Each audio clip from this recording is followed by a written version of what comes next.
রাত জেগে শিবের পুজো করলাম। শিব পুজোর জন্য অন্তরের ভক্তি আর মনের শুদ্ধতা এতটাই কিন্তু যথেষ্ট। নমস্কার বন্ধুরা, কেমন আছো তোমরা সবাই? রিয়াজ ওয়ার্ল্ডের আরেকটা নতুন ভিডিওতে তোমাদের সবাইকে জানাই আরও একবার অভিনন্দন। আর সকলকে কিন্তু শিবরাত্রির অনেক অনেক শুভেচ্ছা। যদিও এই শুভেচ্ছা জানাতে আমার অনেক দেরি হয়ে গেল, কারণ শিবরাত্রি আর পুজো দুটোই কিন্তু চলে গেছে।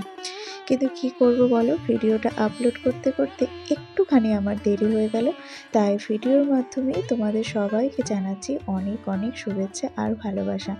যদিও আমি সবসময় কিন্তু চাই তোমরা ঈশ্বরের আশীর্বাদে সকলেই ভালো থাকো আর সুস্থ থাকো। আর আজকে দেখো, আমি কিন্তু একদম নির্জলা উপোস করে প্রহরে প্রহরে বাবার মাথায় জল ঢালবো। আর এই জন্যে দেখো, আমি কিন্তু সকালবেলা উঠে আজকে এক্সারসাইজ করে নিয়েছি। তবে আজকে কিন্তু কোনো ভারী এক্সারসাইজ করব না। তার কারণ ওই যে বললাম, নির্জলা উপোস করব, একটুখানি জলও কিন্তু খাবো না। আর এইভাবে কিন্তু আজকে সারাটা দিন রাত থাকতে হবে, এবং পরের দিন গিয়ে তারপর পুজো দিয়ে তারপরে কিন্তু যে কোনো খাবার খাবো। তো বিছানাটা গোছগাছ করা হয়ে গেছে। তারপর সারাদিনে আরও কিছু কিছু কাজকর্ম করেছি, তো সেই সমস্তগুলো কিন্তু আর ভিডিও করা হয়ে ওঠেনি। আর আজকে না, এই দিনটা আমি যেহেতু নির্জলা উপোস করি, তাই বেশি একটা কথাও বলি না। কারণ ওই যে বেশি কথা বললে যদি গলাটা শুকিয়ে যায়, যদি জল খেতে ইচ্ছে করে, তো সেই জন্যে একটুখানি শান্তভাবে চুপচাপ থাকি, খুব কথা বলি না, শুধুমাত্র নিজের কাজগুলো পরপর করে যাই। আর এই দেখো, তোমাদের সাথে কথা বলতে বলতে কিন্তু আমার ঘরটা ঝাড় দেওয়াও হয়ে গেছে। এখন আমি চলে এসেছি ঘরটা মোছামুছি করতে। আর ওইদিকে আমার মাও কিন্তু বাকি কাজকর্মগুলো করে নিচ্ছে। যদিও আমাকে আজ মা বারণ করেছিল, দেখ আজকে তো তুই উপোস করেছিস, আজকে কিছু করতে হবে না। কিন্তু আমার ইচ্ছে করলো না, শুধু শুধু বসে থাকতে কারই বা ভালো লাগে বলো তো। আর কাজকর্মের মধ্যে থাকলে মনটাও কিন্তু ভালো লাগে। আর বিশেষ কোনো কাজকর্ম তো তাছাড়া আমাকে বাড়িতে করতেই হয় না, ওই একটু আধটু যা। আর সারাটা দিন তো আমার মেঘসোনার সাথেই আজকে কেটে গেছে। পুজোর জন্যে যা যা বাজার করব তা তো সমস্ত কিছু আগের দিনই করে নিয়ে এসেছি আমি। মানে স্কুল থেকে ফেরার পথে সেই সমস্ত বাজার, ফল, মিষ্টি, আরও যা যা লাগে পুজোর উপকরণ, সমস্ত কিছুই করে নিয়ে এসেছি। কিন্তু আজকের দিনটা ভেবেছি আমি গিয়ে ওই ফুলের মালাগুলো নিয়ে আসবো, কারণ ওগুলো না আগের দিন নিয়ে আসলে পরে না ওগুলো থাকবে না। আর যেহেতু আমি আজকে রাতে পুজো দেবো, তাই ওটা কিন্তু অনেকটাই বাসি হয়ে যাবে। আর এই দেখো, এখন তাই ঘরটা পরিষ্কার করে আমিও রেডি ফেডি হয়ে বেরিয়ে গেছি। আর এই দেখো, আমি ফুলের দোকানে চলেও এসেছি। এইদিকে এই দাদাটা দেখো নিজের হাতে কিন্তু মালা গেঁথে তারপরেই দিচ্ছে।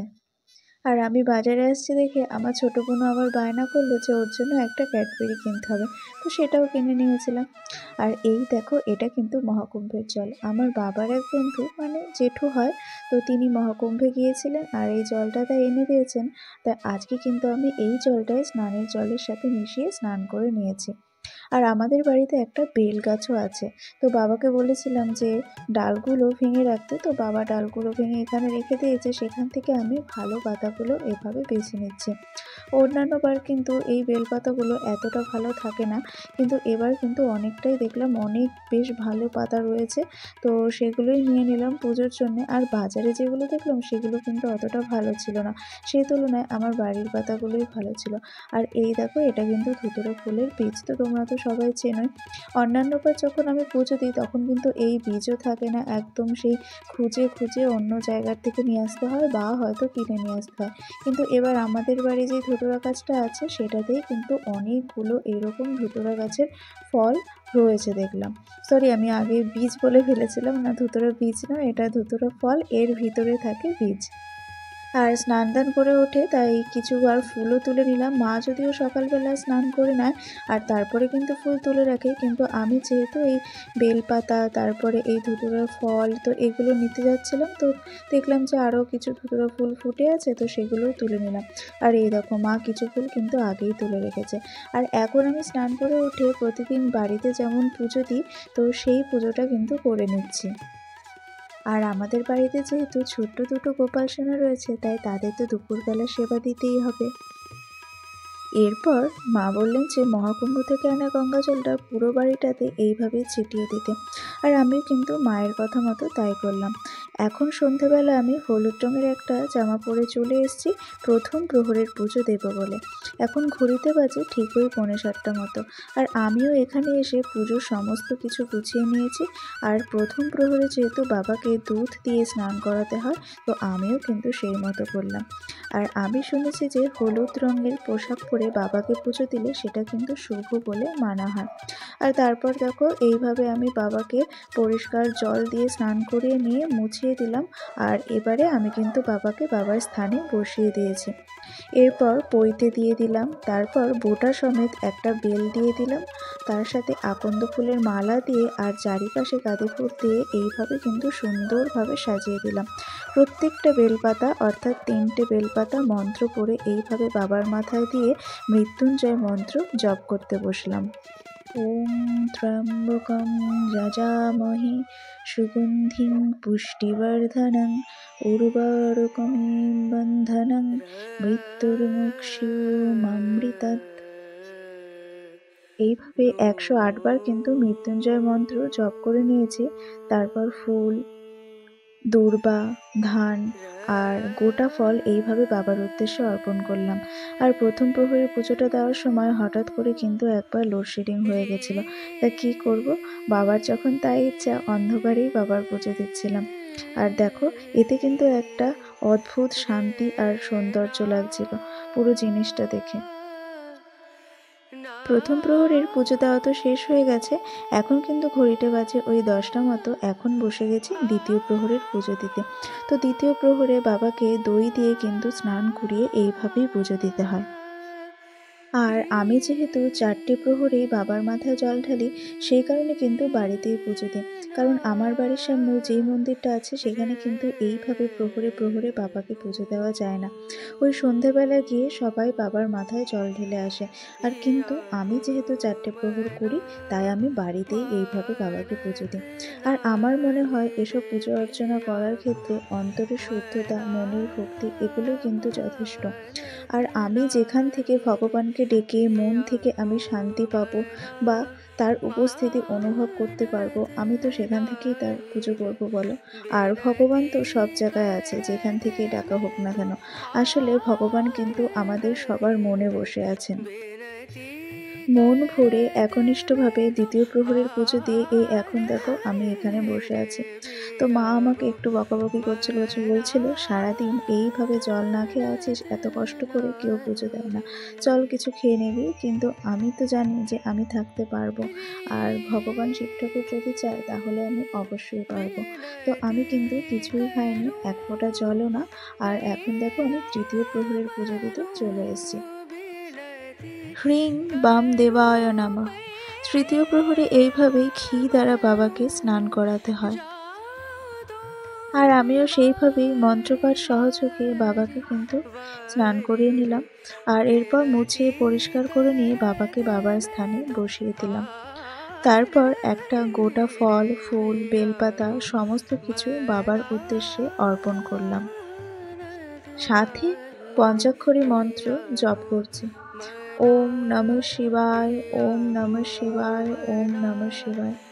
আর এই মন্ত্র কিন্তু আমি 108 বার জপ করেছি।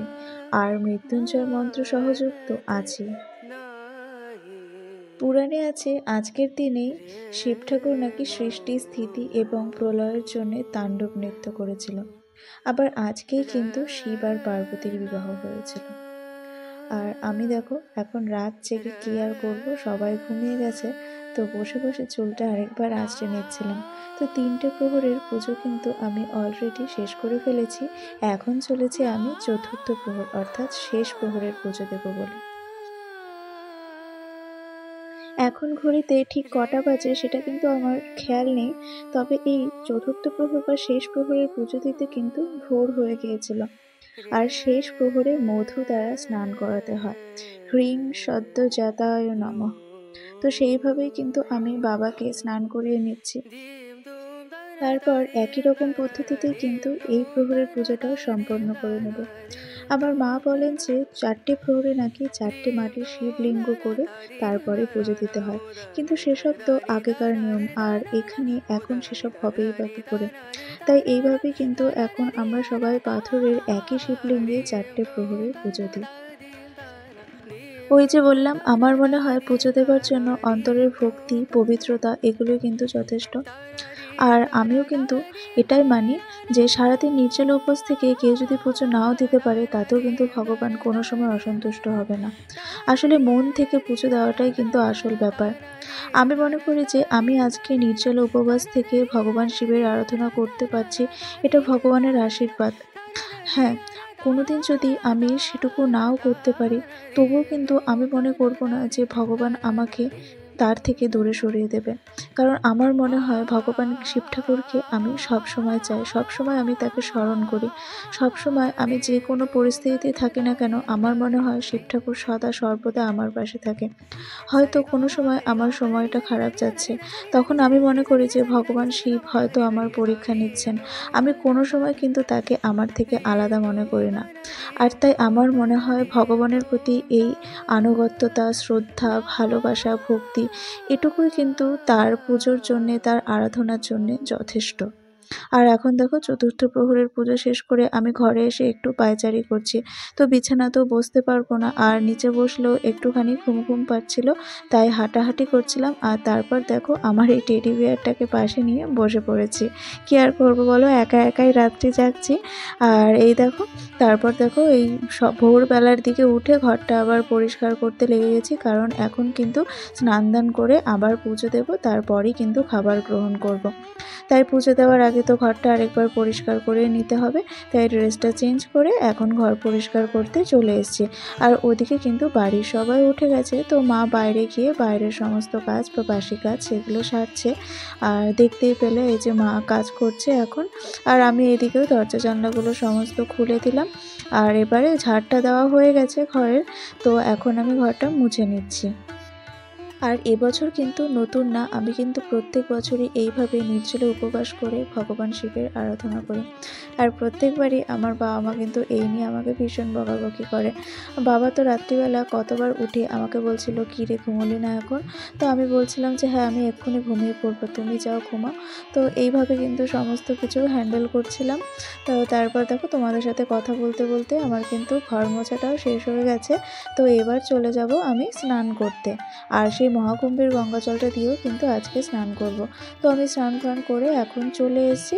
আর ওদিকে আমার মায়েরও কিন্তু বাসি কাজ সেরে স্নান করা হয়ে গেছে, তো মা ফুল তুলে দিয়েছে। আর এখান থেকে আমি ফ্রিজে রেখে দিয়েছিলাম টক দই আর দুধটা, কারণ এত সকালে এগুলো তো আর বাইরে গিয়ে আমি কিনতে পারবো না। তো এটা কিন্তু ওই আগের দিনে আমি রেখে দিয়েছিলাম।